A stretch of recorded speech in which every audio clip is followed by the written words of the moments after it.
ओम शांति। आपका प्रश्न है, मुरली में आया कि युगल साथी नहीं बनते तो जोड़ी नहीं बनेगी। जिसने जितना याद किया होगा, देवी गुण धारण किया होगा, उनकी ही जोड़ी बनेगी। जैसे देखो, ब्रह्मा सरस्वती ने अच्छा पुरुषार्थ किया है तो जोड़ी बनती है। तो ये प्रश्न यह है कि क्या युगल साथी नहीं बनते, ज्ञान में नहीं चलते, तो क्या हम उच्च पद पा नहीं सकते? उत्तर है नहीं, ऐसा नहीं है।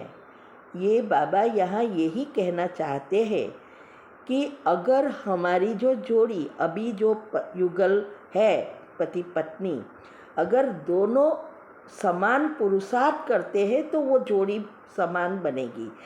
अगर दोनों ज्ञान में हैं लेकिन एक अच्छा पुरुषार्थ करता है, दूसरा नहीं करता, तो भी वो लोगों की जोड़ी नहीं बनेगी।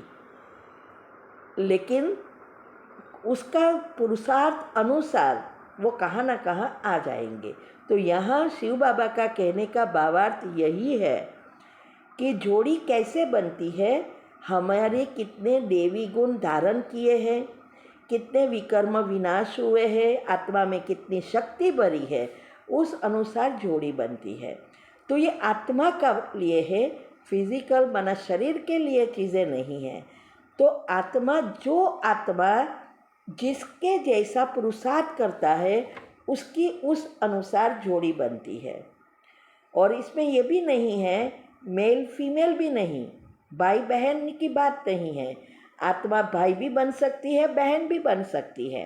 तो यहाँ आत्मा के पुरुषार्थ पर जोड़ी निर्भर है। तो जो आत्मा जिसके साथ बहुत अटैच है अपने मन और बुद्धि से बना, उसका पुरुषार्थ ऐसा है, भले वो अभी साथ में नहीं है, लेकिन उस आत्मा का पुरुषार्थ ऐसा है जिसकी आत्मा की शक्ति समान है, तो वो जोड़ी बनती है। लेकिन घर में रहते अगर पुरुषार्थ नहीं करते तो वो तो आएगा ही नहीं। लेकिन हम वही युगल प्राप्त नहीं कर सकते, कहने का भावार्थ यही है। तो उच्च पद तो पा सकते हैं, जैसे हमारे घर में सब ज्ञान में थे और अभी भी है, लेकिन किसी का भी पुरुषार्थ नहीं है। भले युगल मेरे साथ है, बराबर, वो सहयोग देता है, सब कुछ करता है, फिर भी जोड़ी नहीं बन सकती। क्यों? क्योंकि वो आत्मा की शक्ति और मेरी आत्मा की शक्ति में अंतर पड़ जाएगा। अगर हमें जोड़ी बनानी है तो दोनों का समान पुरुषार्थ चाहिए और दोनों की आत्मा की शक्ति समान चाहिए, तभी जोड़ी बनती है।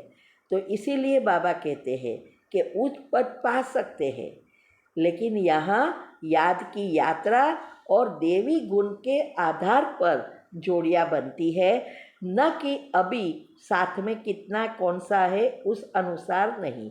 और वैसे भी हम जितनों को भी बीके को मिलते हैं, वो हमारा परिवार ही सत्युग से बन रहा है। किसी को हम कभी कभी मिलेंगे, किसी को रोज़ मिलेंगे, किसी की बात व्हाट्सएप से अच्छी लगेगी, किसी की वीडियो अच्छी लगेगी और उसको बार बार सुनेंगे और उसको एक्यूरेट फॉलो करेंगे। ये सब निर्भर होता है अवस्था के लिए। इसीलिए कौन कितना नज़दीक है शक्ति का बैरोमीटर में, उतनी उसकी जोड़ी बनेगी। ठीक है? ओम शांति। आपका प्रश्न है कि अव्यक्त मुरली में अंत में जो बाबा ड्रिल कराते हैं, क्या उसमें कोई संकल्प चलते हैं या परमधाम में शिव बाबा के स्वरूप पर टिक जाते हैं, ये समझना है। उत्तर है ड्रिल का अर्थ ही है स्वदर्शन चक्र घुमाना, यही ड्रिल है। तो जहाँ जिसका हम चिंतन करते हैं उस स्वरूप में स्थित हो जाना। जैसे परमधाम में है तो परमधाम में एक स्वमान में स्थित हो जाना, मैं और बाबा। ऐसे सारे ड्रिल में जो भी हमने दिनचर्या ग्रुप में ड्रिल आती है उसमें समझाया है कि कैसे देखना और सोचना दोनों साथ करना है, तो हम उसके स्वरूप में स्थित हो जाते हैं और एक समान चलता रहता है। ड्रिल का अर्थ यही है कि हम दिन भर में जो भी काम कर रहे हैं उस विचारों से कितने समय में हम मुक्त हो सकते हैं। तुरंत फुल स्टॉप लगता है या हमें मेहनत करनी पड़ती है, या हमने सोचा परमधाम, तो परमधाम तुरंत हम उस स्थिति में स्थित हो जाते हैं। ये है ड्रिल। ठीक है। ओम शांति।